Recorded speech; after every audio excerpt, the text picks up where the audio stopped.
दोस्तों, मैं हूं फरहान रशीद और आप देख रहे हैं IMA न्यूज़ टुडे। आज के ये एपिसोड हीरा गोल्ड स्कैम के उन लाखों विक्टिम्स के लिए है जो पिछले कई सालों से सिर्फ एक सवाल का जवाब ढूंढ रहे हैं। क्या हमारा मेहनत का पैसा कभी वापस मिलेगा या नहीं? और ख़ास तौर पर उन 1,60,000 नॉन कंप्लेनेंट इन्वेस्टर्स के लिए है जो आज मैं एक बहुत ही detailed in depth legal report और एनालिसिस लेकर आया हूँ। बहुत से इन्वेस्टर्स परेशान थे। उन्होंने स्टार्टिंग में लोकल पुलिस स्टेशंस में ऑफिशियल कंप्लेंट्स फाइल नहीं की, कोर्ट का दरवाज़ा नहीं खटखटाया था, तो उनके मन में डर बैठ गया था कि क्या उनका पैसा मर गया, क्या लॉ उन्हें बिल्कुल भूल चुका है। तो दोस्तों, घबराने की बिल्कुल ज़रूरत नहीं है, क्योंकि अभी हल्के ही में सुप्रीम कोर्ट में एक ऐसा मेजर लीगल मूव हुआ है जिसने पूरी बाजी पलट कर रख दी है। इस पूरे लीगल मूवमेंट का क्रेडिट जाता है हीरा ग्रुप के एक्स मैनेजर्स अखिल और मुनीब को। इन्होंने आगे आकर विक्टिम्स के general power of attorney GPA के जरिए सुप्रीम कोर्ट में नॉन कंप्लेनेंट्स की तरफ से एक हिस्टोरिक मिसलेनियस एप्लीकेशन यानी कि MA फाइल कर दी है। जी हाँ, एक बात यहाँ पे क्लियर कर देना चाहता हूँ, इन दोनों ने इससे पहले इसी केस के तहत MA नंबर 222 ऑफ 2024 में एक IA दाखिल की थी, जिसको सुप्रीम कोर्ट ने इससे पहले तवज्जो नहीं दी थी। लेकिन आज के इस वीडियो में मैं कुछ क्लैरिटी देना चाहता हूँ। ये IA नहीं है, ये एक सेपरेट MA है। तो उनकी इस लीगल पहल ने ना सिर्फ इंडिया के बल्कि गल्फ और ओवरसीज में बैठे NRI इन्वेस्टर्स के लिए भी रिकवरी की एक नई और मजबूत उम्मीद जगा दी है। अब सबसे बड़ा सवाल जो हर इन्वेस्टर्स के दिमाग में घूम रहा है, क्या सुप्रीम कोर्ट इस MA को एक्सेप्ट करेगी या रिजेक्ट कर देगी? सोशल मीडिया में इस मुद्दे को लेकर के अलग अलग ओपिनियंस हैं। कुछ लोग इसको एक्सेप्ट होगी करके दावा कर रहे हैं, कुछ लोग इसको एक्सेप्ट नहीं होगी करके दावा कर रहे हैं। अगर मेरा ओपिनियन पूछा जाए तो मैं थोड़ा ऑप्टिमिस्टिक रहूंगा, यानी कि कोशिश करने में क्या जाता है, कोशिश करने से हो सकता है कि अल्लाह ताला हमारी मदद करे। तो मैं ये नहीं कहूँगा कि ये एक्सेप्ट हो जाएगी या नहीं एक्सेप्ट होगी। आगे पूरा वीडियो ज़रूर देखिएगा, ध्यान से देखिए नॉन कंप्लेनेंट्स भाइयों और बहनों। ये वीडियो देखने से आपके पैसे रिकवर हो सकते हैं। देखिए, हॉनेस्टली से बोलूँ तो ये तो आने वाला वक्त ही बता पाएगा, क्योंकि कोर्ट के अपने प्रोसीजरल रूल्स होते हैं। लेकिन हमारे पास ऑप्टिमिस्टिक होने की उम्मीद रखने की एक बहुत ही मजबूत और कॉन्क्रीट वजह है, और वो वजह है इस एप्लीकेशन के साथ सबमिट की गई हजारों करोड़ की एडिशनल प्रॉपर्टीज। आज के इस डिटेल्ड वीडियो में हम पूरे मामले को step by step break down करेंगे।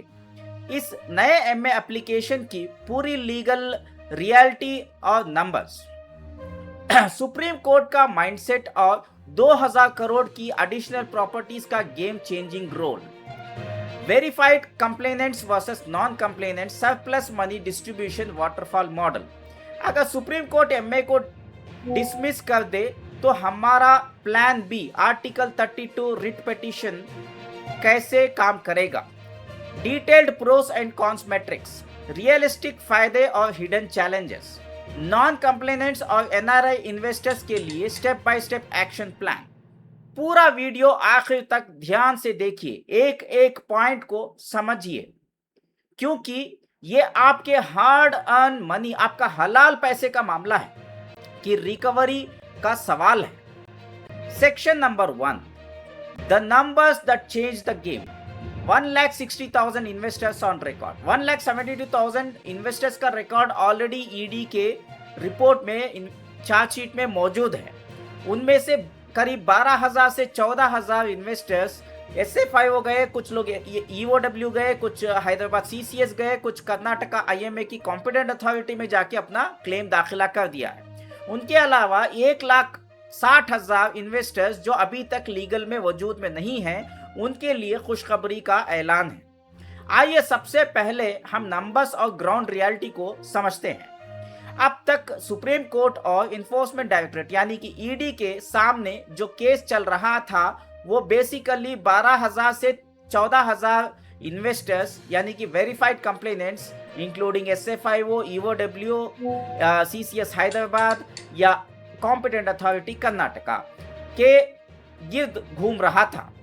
उन 12,000 से 14,000 लोगों का टोटल क्लेमेंट अमाउंट लगभग 580 करोड़ से 700 करोड़ का था। प्रमोटर्स और उनकी लीगल टीम कोर्ट में बार बार यही इंप्रेशन देने की कोशिश कर रही थी कि हमें बस इस 580 करोड़ के मैटर को सेटल करने दीजिए, हम जमानत पर बाहर आकर ये क्लियर कर देंगे और केस खत्म हो जाएगा। लेकिन अखिल और मुनीब की इस MA फाइलिंग ने इस झूठे नैरेटिव की धज्जियां उड़ा दी हैं। इस MA के जरिए ऑफिशियली सुप्रीम कोर्ट के टेबल पर यह रिकॉर्ड आया गया है कि अफेक्टेड पूल में टोटल लगभग 1,72,000 इन्वेस्टर्स हैं। वेरीफाइड कंप्लेनेंट सिर्फ 12,000 से 14,000 बताया जा रहा है, जिसमें 580 करोड़ से 780 करोड़ का क्लेम्स हैं। बाकी 1,60,000 नॉन कंप्लेनेंट इन्वेस्टर्स हैं जिनका टोटल क्लेम लगभग 4,920 करोड़ बनता है। सोचिए 1.6 लाख लोग जो अब तक लीगल रिकॉर्ड पर इनविजिबल थे, वो अचानक से हाईएस्ट कोर्ट ऑफ लैंड के सामने सुप्रीम कोर्ट या ED इस बात से आंखें नहीं मोड़ सकती कि 580 करोड़ के बाहर भी हजारों करोड़ का घोटाला हुआ है और 1.6 लाख परिवार तबाह हुए हैं। और एक बात ध्यान से हमें गौर फिक्र करने की जरूरत है, जब भी हियरिंग होती है तो जस्टिस पर्डीवाला साहब 580 करोड़ से ज्यादा हजारों करोड़ का घोटाला है बार बार बोल रहे थे। तो ये उनके माइंड में ऑलरेडी है कि ये 580 करोड़ का मामला नहीं है, हजारों करोड़ का है। तो खास तौर पर इस में एडवोकेट वेंकटेश जी ने पहले कुछ हियरिंग्स में 10,000 करोड़ का भी वहां पे पॉइंट आउट किया था। हालांकि ED के रिपोर्ट कहती है 5,600 करोड़ का घोटाला है। तो खास तौर पर हमारे गल्फ और मिडिल ईस्ट में रहने वाले NRI इन्वेस्टर्स जो इंडिया आकर FIR लॉन्च नहीं कर सकते थे, पुलिस स्टेशन के चक्कर नहीं काट सकते थे, उनके लिए अखिल और मुनीब ने GPA के जरिए एक ऑफिशियल वॉइस क्रिएट कर दी है। सिर्फ NRIs के लिए नहीं है, इंडिया के उन तमाम जो लोग हैं, चाहे वो झारखंड हो, उत्तर प्रदेश हो, बिहार हो, लखनऊ हो या दिल्ली हो, महाराष्ट्र के तो वैसे लीगल में बहुत सारे लोग जा चुके हैं, हैदराबाद में बहुत कम लोग जो है लीगल गए हैं, बहुत लोग जाना बाकी है, और कर्नाटका में बहुत सारे लोग हैं, असम में हैं, छत्तीसगढ़ में हैं, तो आपके क्या नाम है उसका, आंध्र प्रदेश में है। तो इन लोगों का सबका जो है अखिल और मुनीब के इस MA में कवर हो सकता है। अब देखना है कि कोर्ट क्या फैसला करेगा, लेकिन मेरी ओपिनियन ये है क्योंकि इन्होंने इस MA में 2,000 करोड़ की एडिशनल अनअटैच प्रॉपर्टी का जिक्र किया है, तो हो सकता है कि जज साहब जो है इस फाइल को पेंडिंग में रख के जो है ED को बोले कि इस लिस्ट को लिया जाए और लिस्ट के ऊपर गौर फिक्र करे, अगर इसमें कुछ सच्चाई दिखती है तो हम नेक्स्ट हियरिंग में ये आप MA एक्सेप्ट करना है नहीं करना है करके देखेंगे, करके पॉजिटिव जो है माइंडसेट से फैसला लिया जा सकता है। तो ये आप लोगों को एक और बात बता देना चाहता हूँ, मेरे स्क्रीन पे WhatsApp नंबर दिखाई दे रहा है, अगर आप इनके साथ जुड़ना चाहते हैं। देखिए अकील और मुनीब जो है वो कुछ लोगों के साथ तो गए हैं, लेकिन इनको मजबूती मिलना है तो आप नॉन कंप्लेनर्स इनके साथ जो है ऑफिशियली रिकॉर्ड में आना है। जितनी बड़ी ताजात होगी उतने बड़ा ताजात में ये 1,60,000 इन्वेस्टर्स का केस स्ट्रांग होगा जो नॉन कंप्लेनर्स हैं। तो सेक्शन 2 ऑप्टिमिस्टिक क्यों रहे? The 2000 rupees crore game changer. अब आते हैं सबसे मेन पॉइंट पर, will the supreme court accept this MA? क्या सुप्रीम कोर्ट इस एमए को एक्सेप्ट करेगी? देखिए, क्रिमिनल लॉ और बेल मैटर्स में जब कोई थर्ड पार्टी अचानक एमए दाखिल करती है तो जजेस का पहला रिएक्शन होता है प्रोसीजरल स्क्रूटिनी।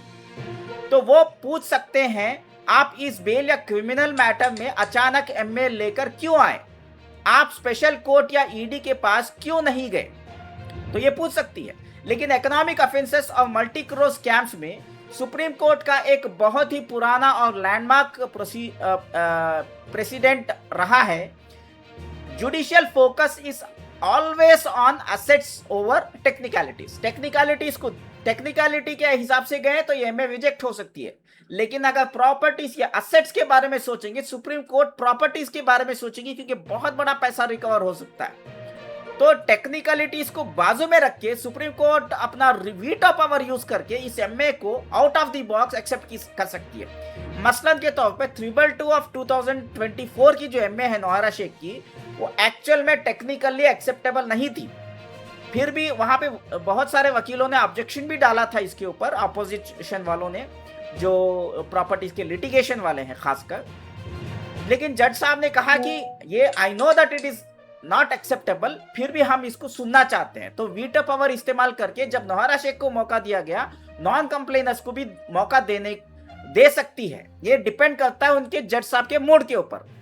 जब भी किसी स्कैम में मैसिव एसेट डिस्क्लोजर होता है तो जजेस प्रोसीजरल टेक्निकलिटीज को साइड में रखकर पहले एसेट्स को सिक्योर करने का ऑर्डर देते हैं। यानी कि जज साहब जो है ये देखेंगे नॉन कंप्लेनर से ज्यादा प्रॉपर्टीज कितने हैं, क्या ये मुमकिन है, क्या ये सही है, क्या इनका क्लेम सही है। तो ये ईडी को जो है डायरेक्शन दे सकती है इसके ऊपर, ये लिस्ट लेकर के काम करना स्टार्ट कर दें।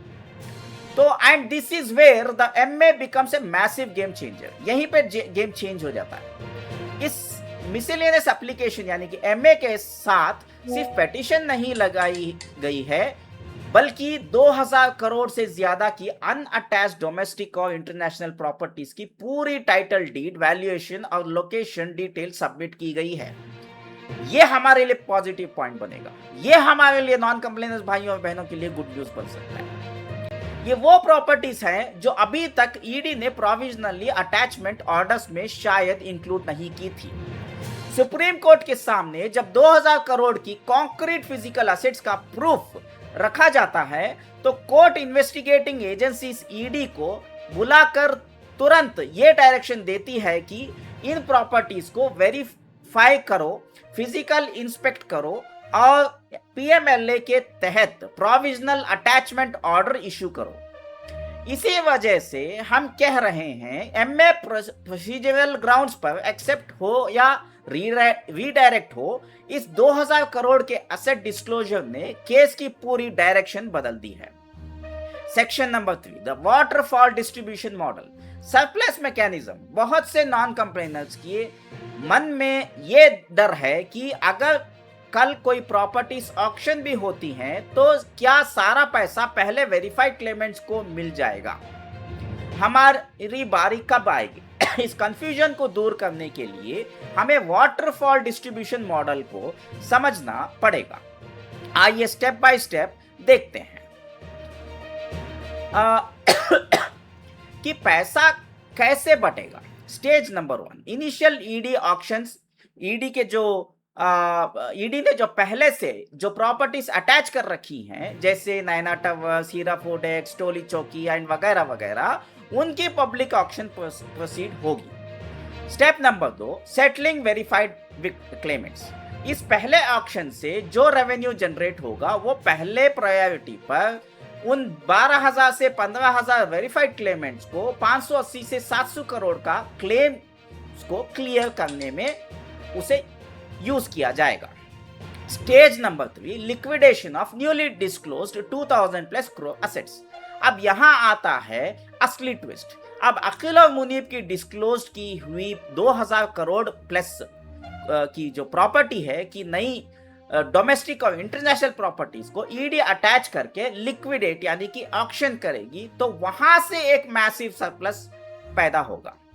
स्टेज नंबर 4, दी 2000 प्लस क्रॉस। ऑलरेडी ईडी के पास ये 580 करोड़ के प्रॉपर्टीज मौजूद हैं, तो 2000 करोड़ सरप्लस जो है फॉर नॉन कंप्लेनेंस, उनके लिए, नॉन कंप्लेनेंस भाइयों और बहनों के लिए, वो बाजू में उसके लिए कंसीडर करेगी सुप्रीम कोर्ट। अगर इनिशियल वेरीफाइड क्लेमेंट्स को 580 करोड़ से 700 करोड़ जो भी है उनका अगर क्लेम हो जाएगा, तो और नए प्रॉपर्टी से 2000 करोड़ से ज्यादा रिकवरी होती है, तो सीधा सीधा 2000 करोड़ से ज्यादा के जो प्रॉपर्टीज लिक्विडेशन होंगे, ऑक्शन होंगे, से ज्यादा का सरप्लस जो बचत होता है बनता है।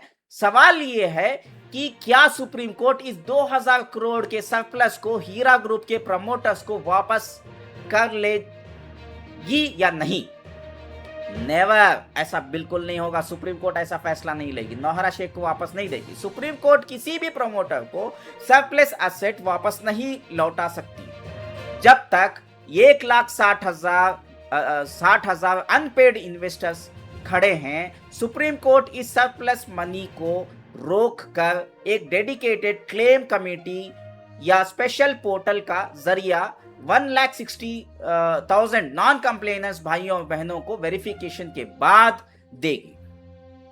डिस्ट्रीब्यूशन का ऑर्डर आने वाला है इंशाल्लाह, उम्मीद रखिए। Section number 4, strategic safety net plan B. अगर मान लो कि ये एमए फेल हो जाता है, अब्दुल मुनीब के जानिब से जो एमए दाखिला किया गया है, तो उनके पास प्लान बी भी है। What if MA is redirected? मान लो कि सुप्रीम कोर्ट जो है इसको खारिज कर देती है, इनकी बात नहीं सुनती है।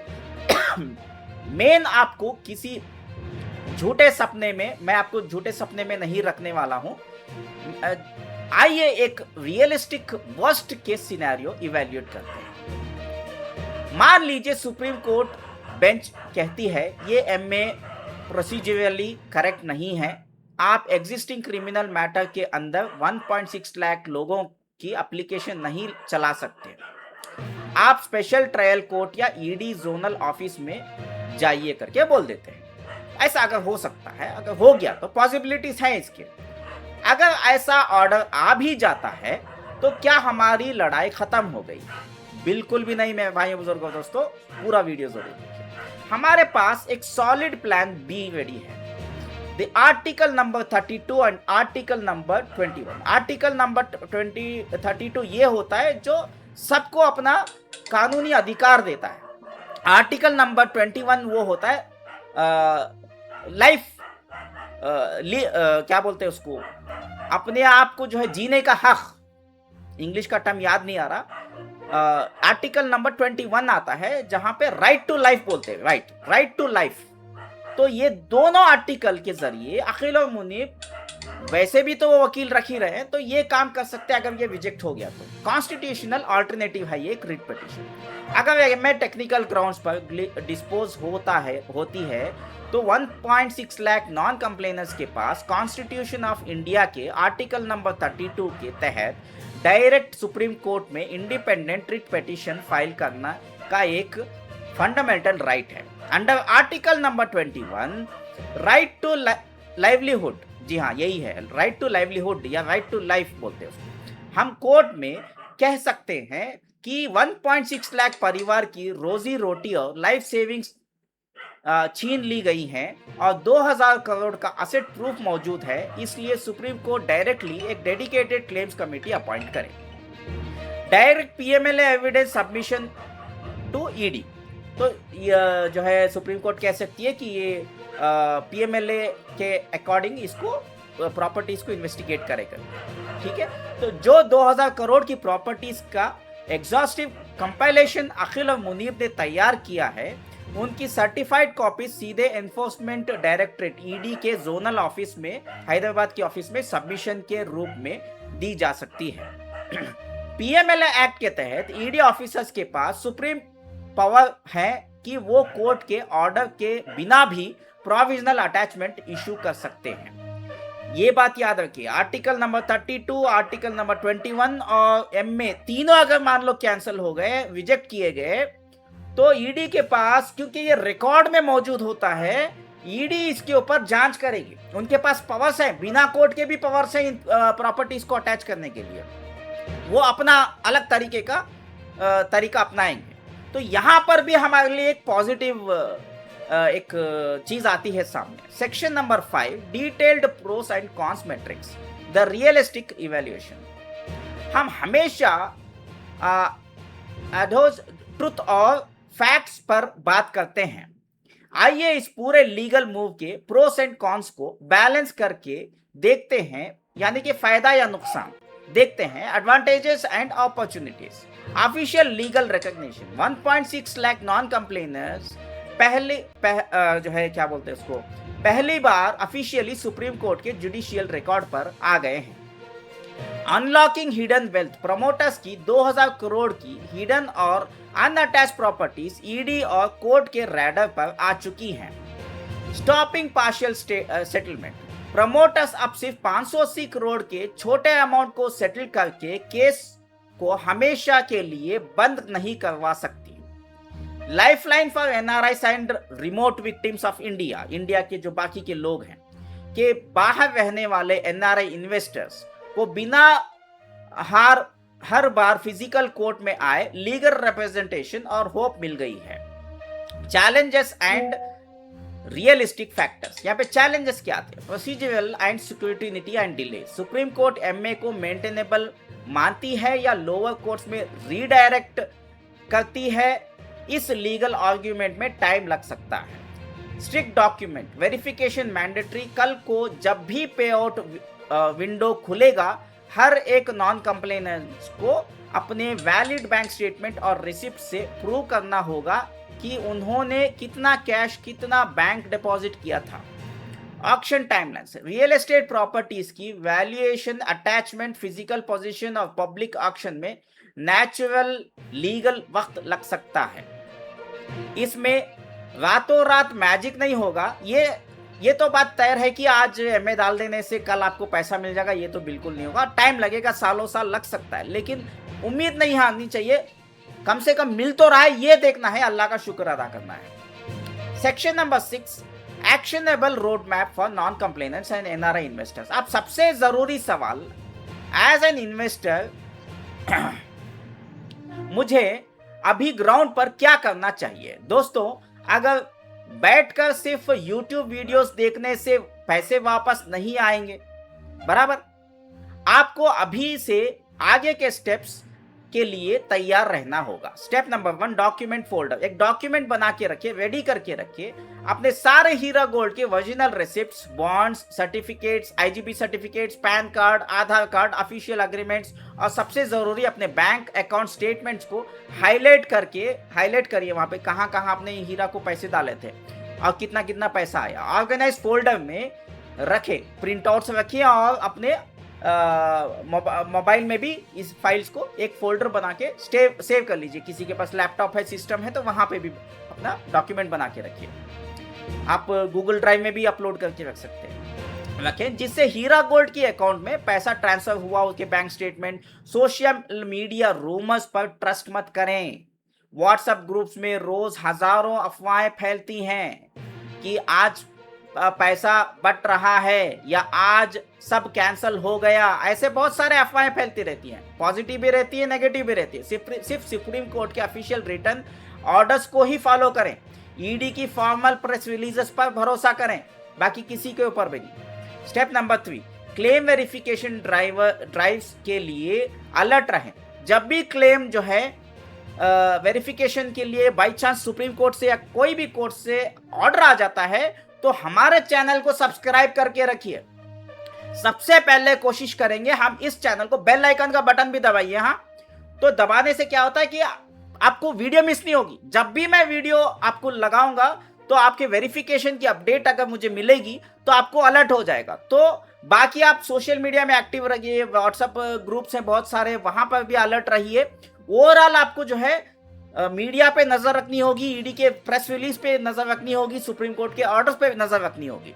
तो अब आपका मेन फर्स्ट बनता है कि हमारे चैनल को फॉलो करें, सब्सक्राइब करें, और बाकी की बहुत सारे यूट्यूबर्स हैं उनको भी फॉलो कर सकते हैं। मुझे कोई इसमें रोक टोक नहीं है। हो सकता है कि मेरी खबर कभी मिस हो गई हो, मैं लेट हो गया हूं तो ये भी एक आपको ध्यान रखना है। जब भी सुप्रीम कोर्ट या ईडी नॉन कंप्लेनर्स के लिए